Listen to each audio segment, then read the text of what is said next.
4 অধ্যায় আমরা শেষ করেছিলাম, আজকে আমরা 5 অধ্যায় শুরু করব। 4 অধ্যায় শেষ করেছি, আজকে আমরা 5 অধ্যায় আমরা আলোচনা করব। কিন্তু হে ভাতৃগণ, বিশেষ বিশেষ কালে ও সময় বিষয়ে তোমাদেরকে কিছু লেখা অনাবশ্যক, কারণ তোমরা আপনারা বিলক্ষণ জানো, রাত্রিকালে যেমন চোর তেমনি প্রভুর দিন আসিতেছে। লোকে যখন বলে শান্তি ও অভয়, তখনই তাদের কাছে যেন গর্ভবতী প্রসব বেদনা উপস্থিত হইয়া থাকে, তেমনি আকস্মিক বিনাশ উপস্থিত হয়, আর তাহারা কোন ক্রমে এড়াইতে পারিবে না। কিন্তু ভাতৃগণ, তোমরা অন্ধকারে নও, যে সেই দিন চোরের ন্যায় তোমাদের উপরে আসিয়া পড়িবে। তোমরা তো সকলে দীপ্তির সন্তান ও দিবসের সন্তান। আমরা রাত্রির নয়, অন্ধকারের নয়। আসলে আমরা বেশি দূর এগোবো না, আমরা অল্প কয়েকটি পদ দিয়ে আলোচনা করব। গতকাল আমরা প্রভু যিশুর পুনরাগমনের বিষয়তে বিস্তারিত আলোচনা করেছি। আমরা দেখেছি যে প্রভুর আগমনের যে প্রত্যাশা, সেই প্রত্যাশা কথা যেন আমরা একে অপরকে স্মরণ করে দিই। হালেলুয়া। প্রভু যীশু খ্রিস্ট তিনি আসছেন, তার যে আগমন ঘটবে, তার পুনরাগমন ঘটবে, এই কথা যেন আমরা একজন অন্যজনকে স্মরণ করিয়ে দিই, যেন ভুলে না যায়। আমরা নিজে ভুলে না যাই, আমরা অন্য ভাই বোনেদের ভুলে যেতে যেন আমরা না দিই। কিন্তু আমরা পরস্পরের সঙ্গে যখন এই বিষয়টা আলোচনা করি, উৎসাহিত করি, তখন আমরা আরো প্রত্যাশাযুক্ত হই। আসলে আমরা আজকে 5 অধ্যায় থেকে আলোচনা শুরু করি। এক পদ, যেখানে এক পদে বলছেন, কিন্তু হে ভাতৃগণ, বিশেষ বিশেষ কালে ও সময় বিষয়ে তোমাদেরকে কিছু লেখা অনাবশ্যক। তিনি বললেন যে কাল এবং সময়ের কথা বলছেন, যে সে বিষয়তে তোমাদের কিছু লেখা অনাবশ্যক। অনাবশ্যক কথার অর্থ কি? আবশ্যক নয়, প্রয়োজন নেই। পৌল বলছেন কিছু সময় এবং কিছু কালের বিষয়তে তোমাদের বলার কোনো প্রয়োজন নেই। প্রিয় ভাই বোন, আজকে আমরা দেখি যে কেন পৌল বলছেন, কোন সময়ের কথা তিনি বলছেন, কোন কালের কথা বলছেন, যে বিষয়ে তাদেরকে বলা অনাবশ্যক, প্রয়োজন নেই। পৌল তিনি খ্রিস্টের পুনরাগমনের সময় তার অনুগামীদের জগৎ থেকে তুলে নেবার সময়তে, তুলে নেবার পর সেই সমস্ত লোকদের বিষয়তে তিনি কথা বলছেন, যারা পৃথিবীর শেষ এবং ভয়ঙ্কর দিনগুলোতে এই জগতে পড়ে থাকবে। তাহলে পৌল বলছেন কি, যারা আমরা অবশিষ্ট থাকবো, তারা মৃতদের সঙ্গে আমরা প্রভুর কাছে নিতে হব। এটা আগে আমরা দেখেছি। তাহলে আমরা যদি প্রভুর কাছে চলে যাই, আমরা যদি মধ্য আকাশে তার সঙ্গে 7 বছর অবস্থান করি, তাহলে আমাদের তারপরে কি হবে সেটা জানার দরকার নেই, সেটা জানার দরকার নেই। কিন্তু জানার দরকার আছে যে প্রভু তিনি 1000 বছরে কি করবেন, শান্তির রাজ্যে কি করবেন, সে বিষয়তে আমাদের জানার বিশেষ প্রয়োজন রয়েছে। কেননা সেগুলো বিশ্বাসের জীবনে সেই ঘটনাগুলো ঘটবে। ঠিক আছে? আর সেই জন্য পৌল তিনি বলছেন সেই কালের বিষয়তে, সেই সময়ের বিষয়তে তোমাদেরকে বলা অনাবশ্যক। অর্থাৎ সেই সময় হচ্ছে যে সময়তে এখানে সমস্যা এসে উপস্থিত হবে, ভয়ঙ্কর তারুণ্য এসে উপস্থিত হবে। সেই সময় দিনগুলোর কথা পৌল বলছেন, যেখানে অবশিষ্ট লোকেরা তারা এখানে পড়ে থাকবে, জগতে তারা পড়ে থাকবে। যারা খ্রিস্টের সঙ্গে পুনরাগমনে মিলিত হবে না, তারা এখানে পড়ে থাকবে। ওকে, যাকে প্রভুর দিন বলা হয়েছে। বাইবেলে এই সময়টাকে প্রভুর দিন বলা হয়েছে, এবং এই দিনে যারা খ্রিস্টকে অস্বীকার করবে তাদের উপরে শেষ এবং চরম বিচারদণ্ড নেমে আসবে।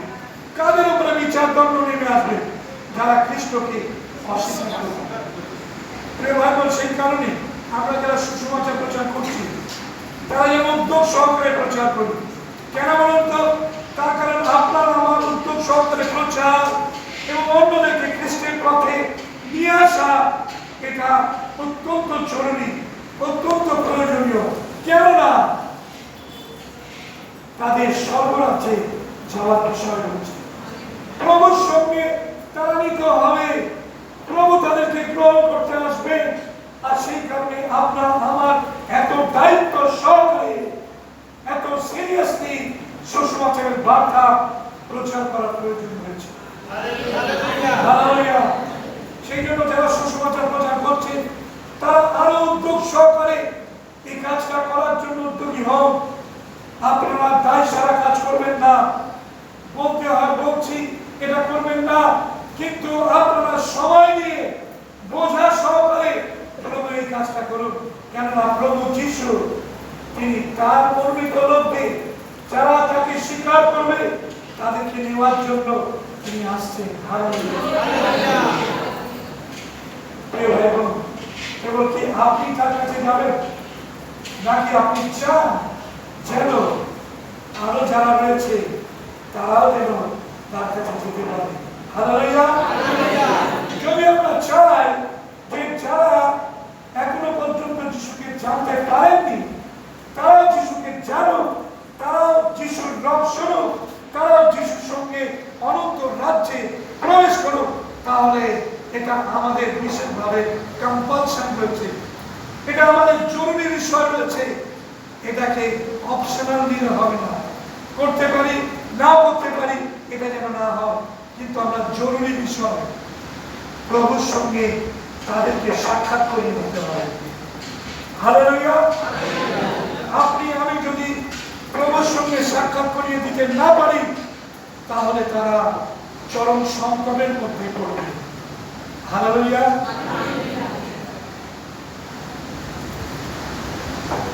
তাই আসুন, ওখানে বলছে প্রভুর দিন, চরম সংকটের দিন আসতে চলেছে। যারা খ্রিস্ট যিশুকে অস্বীকার করবে তাদের উপরে শেষ এবং চরম দুর্দশা, বিচারদণ্ড নেমে আসবে। তার বিষয়ে বলা হচ্ছে, পৌল বলছে অনাবশ্যক। এটা আবশ্যক নয় তোমাদের জানানো, কিন্তু যেটা আবশ্যক সেটা হচ্ছে প্রভুর দিন আগত প্রায়। সেটার জন্য যেটা করা দরকার সেটাই করতে হবে। তারপরে পৌল বললেন, কারণ সেই সময়ের মধ্যে দিয়ে আমরা যাব না, আমাদেরকে যেতে হবে না, সেই জন্য এটা আবশ্যক। সময় সম্পর্কে জানার কোনো প্রয়োজন আমাদের নেই। সেই সময় সম্পর্কে 5 অধ্যায় 2 পদে আমরা চলে যাই। 5 অধ্যায় 2 পদে আমরা চলে যাই। ওখানে বলছে কেন প্রয়োজন নেই? কারণ তোমরা আপনারা বিলক্ষণ জানো, রাত্রিকালে যেমন চোর, তেমনি প্রভুর দিন আসিতেছে। প্রভুর দিন আসছে কেমন করে? চোর যেমন আসে, চোর যেমন আছে। চোর কেমন করে আসে? চোর না জানিয়ে আসে। চোর কেমন করে আসে? না জানিয়ে আসে। ঠিক আছে, আর কিভাবে আসে? যখন সবাই ঘুমায় তখন আসে। চোর পা টিপে টিপে আসে বলছে, যেন কোনো শব্দ না হয়। চোর কেমন করে আসে? বুঝতে পারে চোর আসে যাদেরকে চুরি করবে, যাদের ঘরে চুরি করবে, তাদেরকে আগে সম্মোহন করে দেয়, তাদেরকে ঘুমের মধ্যে পাঠিয়ে দেয়, স্প্রে করে প্রথমে, এবং স্প্রে করে তাদেরকে প্রথমে ঘুম পাড়িয়ে দেয়, আর তারপরে আস্তে আস্তে এখন আর ভয় নেই। চোর ছিট কেটে ঢোকে, চোর ছিট কেটে তবে চোর প্রবেশ করে। চোর দরজায় নক করে,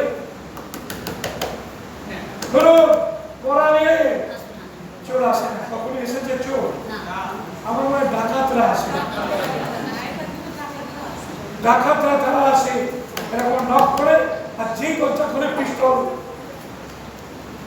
সাবধান, এখন বেড়ে দেবো, সাজা করো। এখানে বলছে চোরের ন্যায় আসে। চোর কাউকে না জানিয়ে প্রবেশ করে।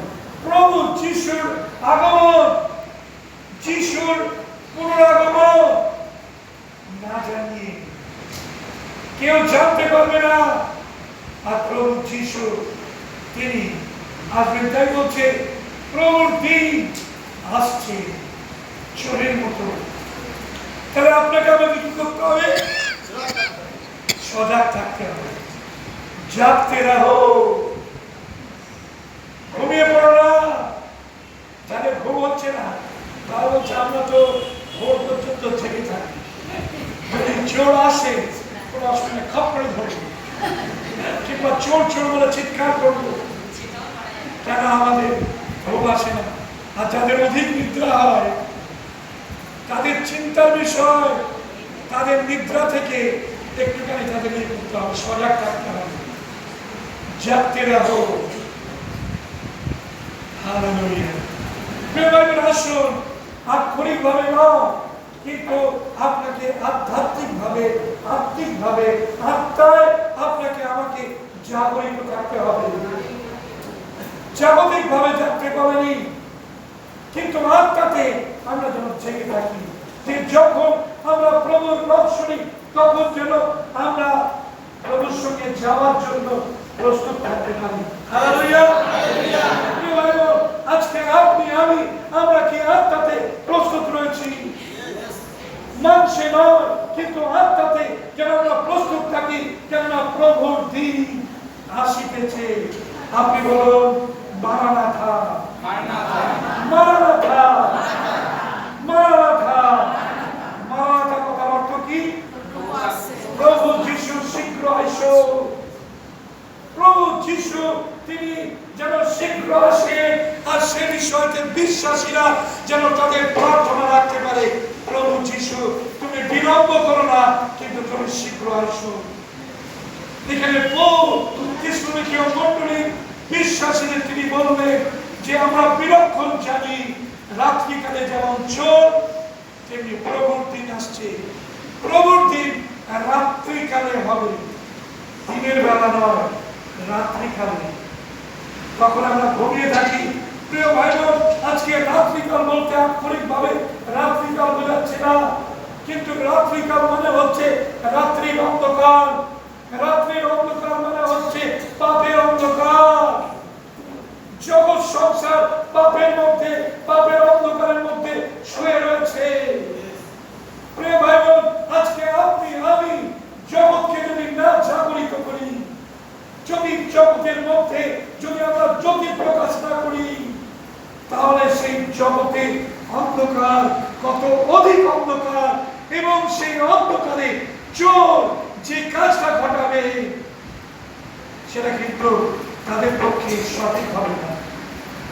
আপনি যদি ঘুমিয়ে থাকেন আর চোর এসে শীত কেটে নিয়ে চলে যায়, তাহলে আপনার লাভ কি হবে? আপনি পড়ে থাকেন। প্রিয় ভাই বোন, যারা পরিত্রাণ পাবে না, যারা যিশুকে স্বীকার করবে না, তারা অন্ধকারের মধ্যেই সাইড থাকবে। প্রভু যিশু আসবে, তারা বুঝতেই পারবে না। হালেলুয়া।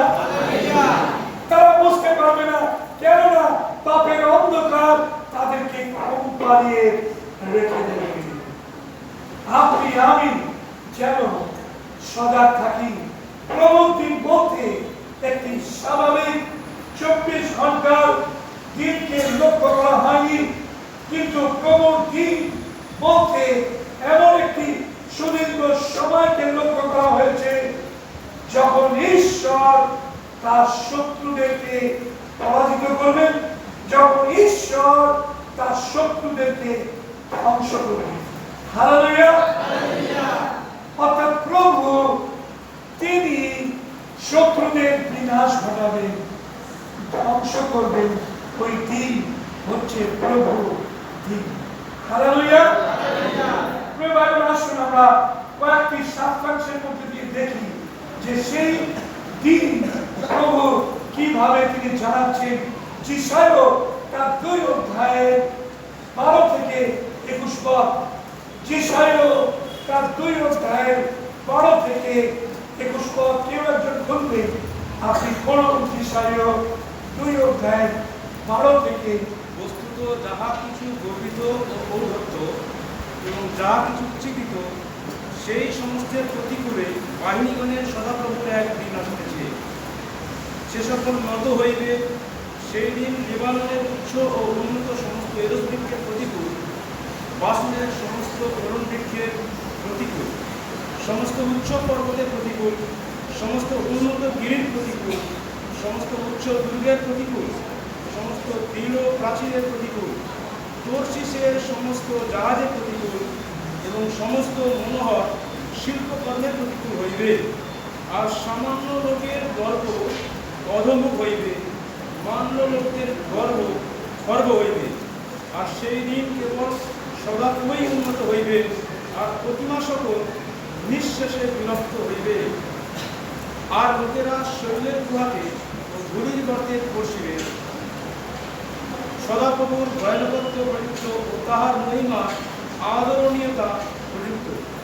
যখন তিনি পৃথিবীকে বিকম্পিত করতে উঠিবেন, সেই দিন মনুষ্য ভোজনার্থে নির্মিত আপনার ঐক্যময় প্রতিমা ও সমময় প্রতিমা সকল ইন্দুরের ও চামচিকার কাছে নিক্ষেপ করিবে। আর গিরি গহ্বরে করে ও শৈলগণের খাটালে বসিবে। সদাপ্রভুর ভয়ানকত্ব প্রযুক্ত, তাহার মহিমার আদরণীয়তা প্রযুক্ত, যখন তিনি পৃথিবীকে বিকম্পিত করতে উঠিবেন। ওকে, তাহলে এখানে দেখো, যা কিছু উন্নত, যা কিছু গর্বিত, যা কিছু উচ্চ, যেটা নিয়ে মানুষ গর্ব করে, এখানে অনেকগুলো কথা বলেছে। ঠিক আছে, উদ্ধত, উন্নত, উচ্চ, দেখুন এই সমস্ত শব্দগুলো ব্যবহার করা হয়েছে। এগুলোর প্রতিকূলে তিনি যাবেন।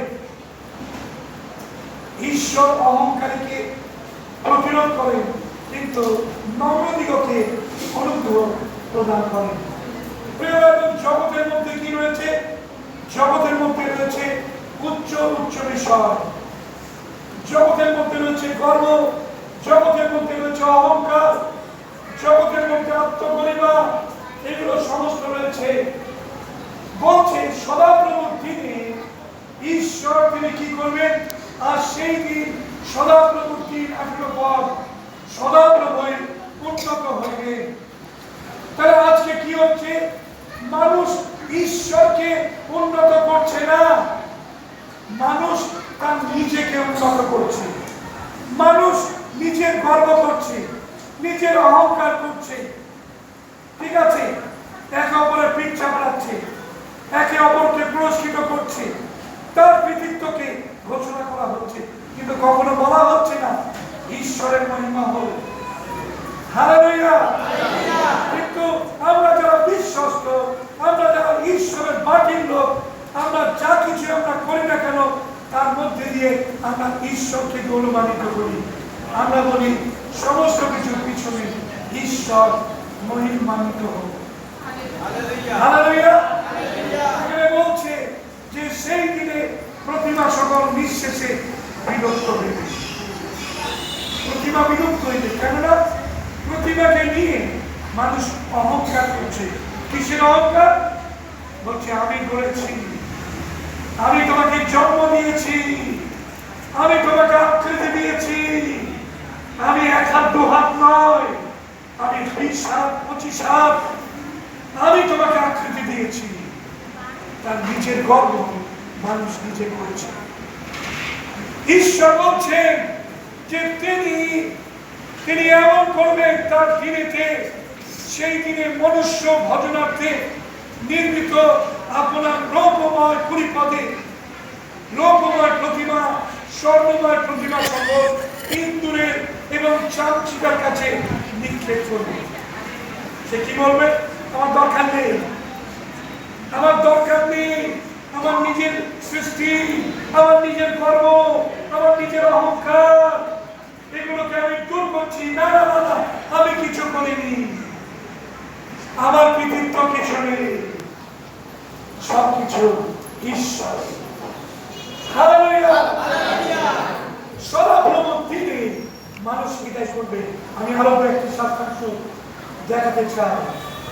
আপনি দেখুন 13 অধ্যায় 9 থেকে 16, যিশাইয় 13 অধ্যায় 9 থেকে 16। দেখো সদাপ্রভু দিন আসিতেছে, হ্যাঁ। পৃথিবীকে ধ্বংসস্থান করিবার, তথাকার পাপীদিগকে তাহার মধ্য হইতে উচ্ছিন্ন করিবার নিমিত্ত সেই দিন দারুণ এবং ক্রোধ প্রচলিত, ক্রোধ সমন্বিত। হ্যাঁ। বস্তুত আকাশের তারাগণ ও নক্ষত্র রাশি দীপ্তি দিবে না, সূর্য উদয় সময়ে নিস্তেজ হইবে ও চন্দ্র আপন জ্যোৎস্না প্রকাশ করিবে না। আর আমি জগতের উপরে দুর্বৃত্তির ফল ও দুষ্টগণের উপরে তাহাদের অপরাধের ফল বর্তাইব। আমি অহংকারীদের গর্ব শেষ করিব, দুর্দান্তদের গর্ব করিব। আমি উত্তম সুবর্ণ হইতে মর্ত্যকে, অফিরের কাঞ্চন হইতে মনুষ্যকে দুর্লভ করিব। এই জন্য আমি আকাশমণ্ডলকে কম্পান্বিত করিব এবং বাহিনীগণের সদাপ্রভু ক্রোধে ও তাহার প্রচলিত কোপের দিনে পৃথিবী জ্বলিয়া স্থান ভ্রষ্ট হইবে। ওকে, সো আমরা দেখতে পাচ্ছি এখানে কি বলছে। দেখুন এখানেও যিশায় ভাবানিতে ভাবাতে বলছে আকাশের তারাগণ, নক্ষত্ররাজি তারা দীপ্তি দেবে না। তাহলে কি হচ্ছে? আকাশের তারারা, সূর্য, এটা হচ্ছে নক্ষত্র, সূর্য আর তার আলো দেবে না। এমন প্রবল দিন, ভয়ঙ্কর দিনে সূর্য তারা দেবে না, নক্ষত্র সে দীপ্তি দেবে না, সূর্য উদয় সময় নিশ্চিত হইবে। তার মানে কি? সকালবেলা আপনি সূর্যের জন্য আপনি অপেক্ষা করবেন, কিন্তু সূর্যের আপনি উত্তাপ দেখতে পাবেন না, নিস্তেজ হয়ে যাবে। হালেলুয়া। এবং তারপরে কি বলছে? চন্দ্র আপন জ্যোৎস্না প্রকাশ করিবে না। তাহলে ঘোর অন্ধকার বিরাজ করবে। আর আমি জগতের উপরে দুর্বৃত্তির ফল, দুষ্টগণের উপরে তাহাদের অপরাধের ফল বর্তাইব। আমি অহংকারীদের দ্রব্য শেষ করিব। প্রিয় ভাই বোন, বুঝতে পারছেন ঈশ্বর সদাপ্রভু তার দিনে তিনি কি করতে চলেছেন, তার দুর্দণ্ড প্রতাপ তিনি প্রকাশ করবেন। আপনার ঈশ্বর, আমার ঈশ্বর, তিনি আর ক্ষান্ত থাকবেন না, তিনি প্রকাশিত হবেন। হালেলুয়া। ঈশ্বরের লোকেরা এই জগতের মধ্যে থেকে নিষ্পেষিত হচ্ছে। তারা বলছে প্রভু কবে তোমার দিন আসবে? প্রিয় ভাই বোন, প্রভুর দিন আগত প্রায়, আর তিনি বিলম্ব করবেন না। হালেলুয়া। আরেকটি দেখুন সদাপ্রভুর দিন, সেটা হচ্ছে 34, যিশাইয় 34 1 থেকে 4। যিশাইয় 34 1 থেকে 4।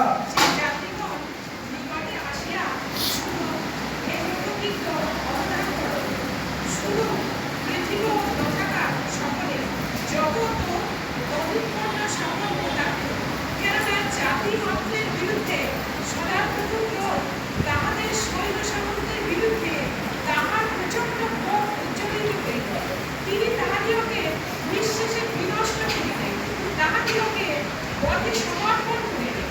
আর তাহাদের নিহতগণ বাহিরে বিক্ষিপ্ত হইবে, তাহাদের সব হইতে দুর্গন্ধ উঠিবে, তাহাদের রক্তে পর্বত গলিত হইবে। আর আকাশের সমস্ত বাহিনী ভয় পাইবে, আকাশ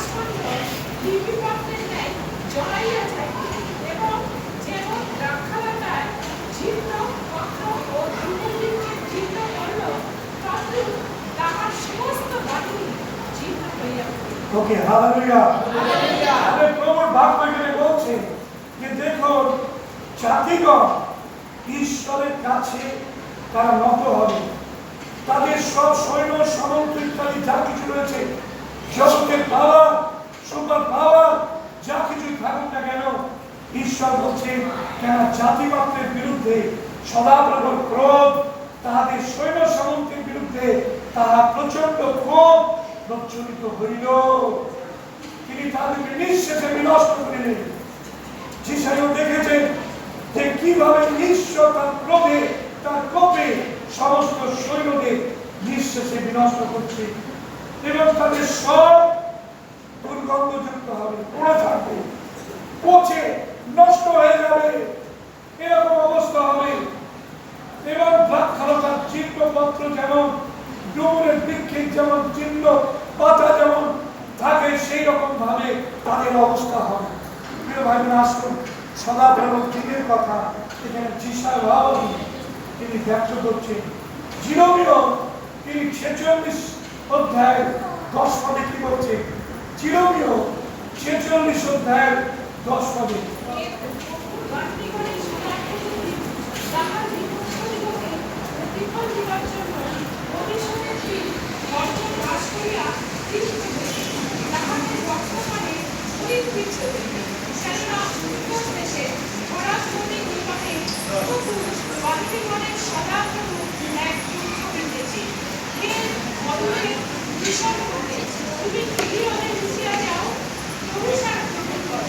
তুমি বৃথায় অনেক ঔষধ ব্যবহার করেছ।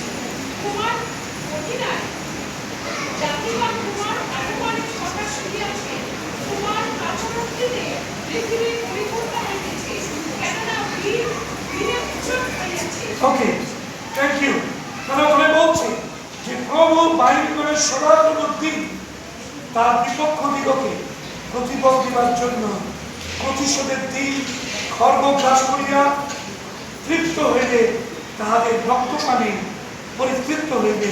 কেন উত্তর দেশের প্রান্তদী দিগকে প্রভুর বাহিনীগণের সদাপ্রভুর এক যজ্ঞ হইতেছে। প্রান্তদীর ধারে, প্রান্তদী কোথায় রয়েছে? কিশোর কিশোর গৃহন দেখো, ঠিক আছে।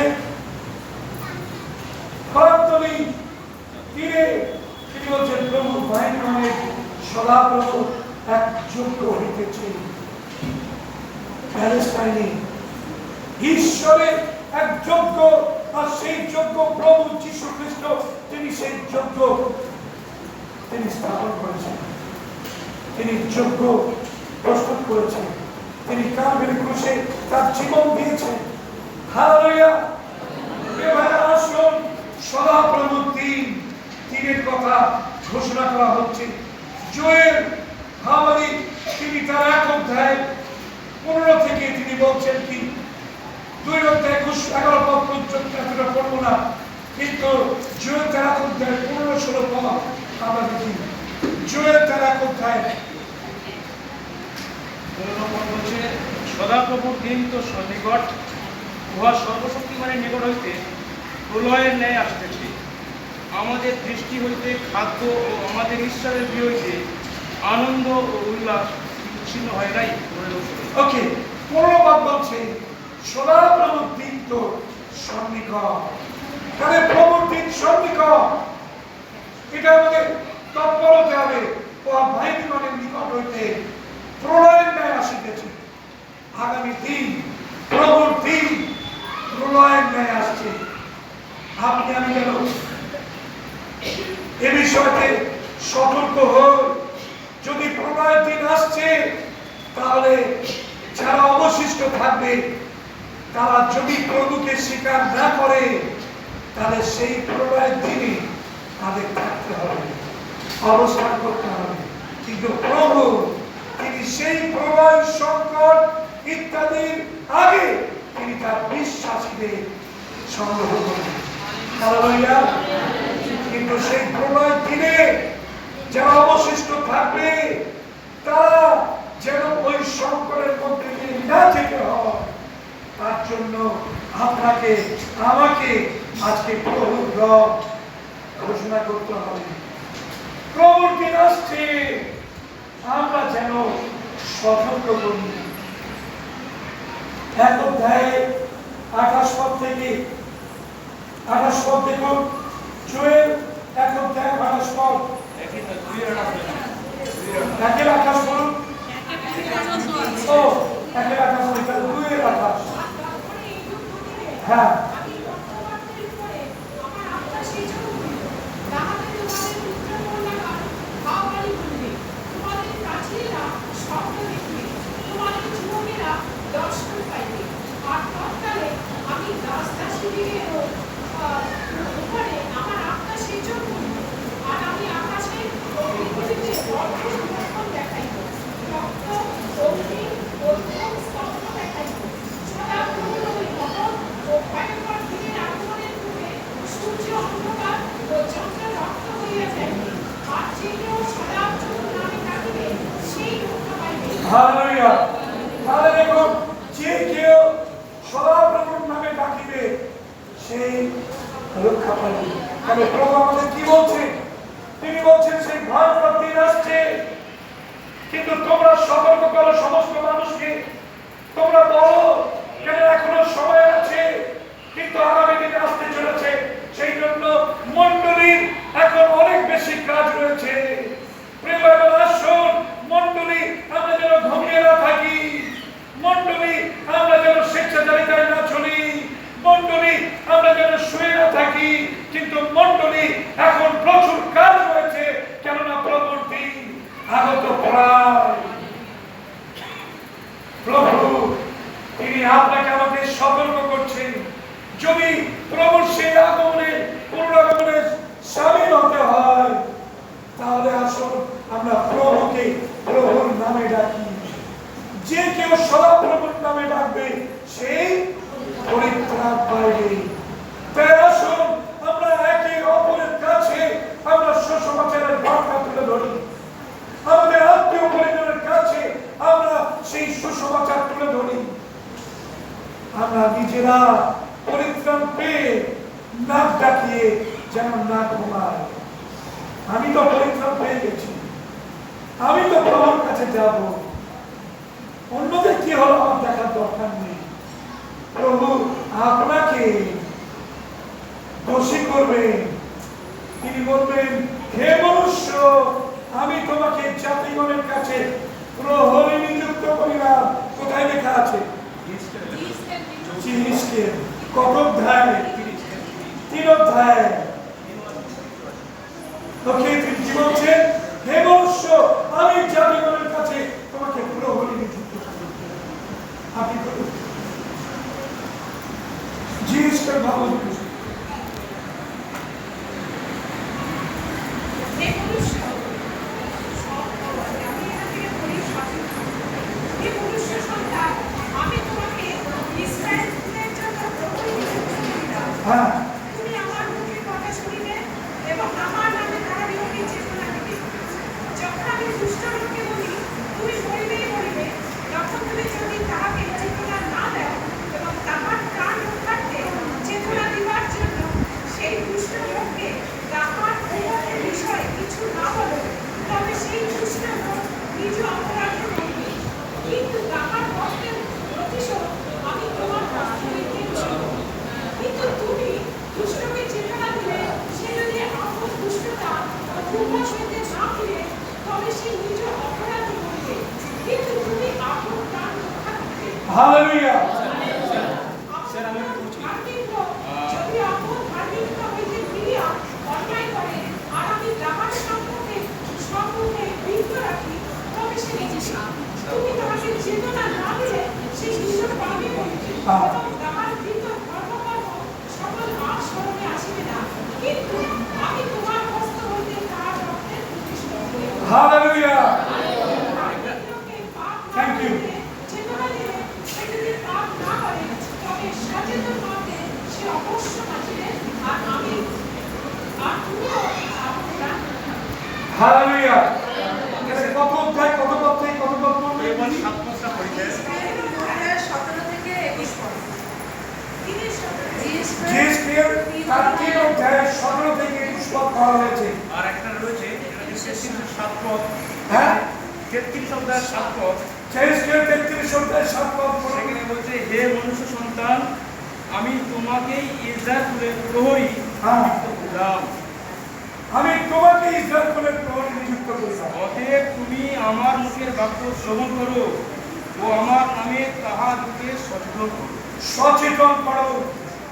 আমার নামে ঈশ্বরের বাক্য বলছে, জিএসপিএল তার 3 অধ্যায় 33 চাকলে বলছে, 3 অধ্যায় চাকলে বলছে, পরে তিনি আমাকে বললেন, হে মনুষ্য, তুমি যাও ইসরায়েল কুলের নিকটে যাও, যাইয়া তাদেরকে আমার বাক্য সকল বলো। হালেলুয়া। কেন? কারণ তুমি গভীর বাদ ও কঠিন ভাষাবাদী কোন জাতির কাছে প্রেরিত নও, কিন্তু ইসরায়েল কুলের নিকটে প্রেরিত হইতেছ। হালেলুয়া। ঈশ্বর আপনাকে আমাকে একটা দায়িত্ব দিয়েছেন মণ্ডলীকে। আমরা জানো ঈশ্বরের মনোনীত সন্তান যারা ইসরায়েল, প্রত্যেক ইসরায়েল, ঈশ্বর যাদেরকে জগৎ বর্তমানের পূর্বে আহ্বান করেছেন, মনোনয়ন করেছেন, তাদের কাছে গিয়ে যেন আমরা প্রহরীর মতো তাদেরকে সতর্ক করি। হে মনুষ্য, আপনি কি আপনার দায়িত্ব ভুলে গেছেন? তিনি আপনাকে প্রহরী করেছেন। সেই প্রহরীর দায়িত্ব যদি প্রহরী না পালন করে, তাহলে জিএসপিএল তার 3 অধ্যায় 17 পদের পর থেকে 21 পদ পর্যন্ত যে কথা বলা আছে, সেই কথা আপনার আমার জন্য প্রযোজ্য হবে। হালেলুয়া। আসুন, প্রভুর দিন আসছে।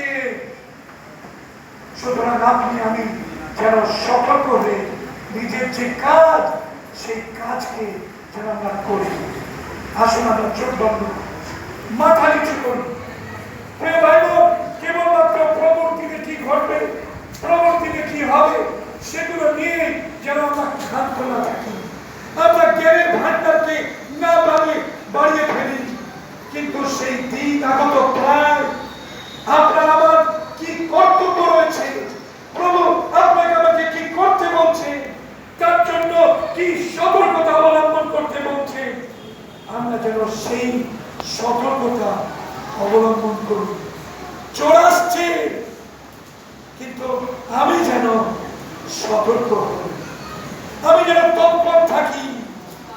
প্রিয় ভাই বোন, আপনি কি তৎপর আছেন? আপনি কি সতর্ক আছেন? আপনি কি প্রহরীর মতো জাগরিত করছেন অন্যকে, যাদেরকে প্রভুর রাজ্যে যেতে হবে, যেন সেই প্রভুর দিন, ভয়ঙ্কর দিনে যেন তাদের দুরবস্থা না হয়। আপনি আমি যেন তাদের জন্য প্রভুর রাজ্যে তাদের স্থান করে দিতে পারি। প্রিয় ভাই বোন, আজকে যতজন আমরা বাক্য শুনেছি, আসুন আমাদের জন্য যে সতর্ক বার্তা আজকে প্রভু রেখেছে, আপনি আমি কি সেই সতর্ক বার্তায় নিজেদেরকে সতর্ক করার জন্য প্রস্তুত করছি, নাকি আমরা ঘুমিয়ে থাকবো?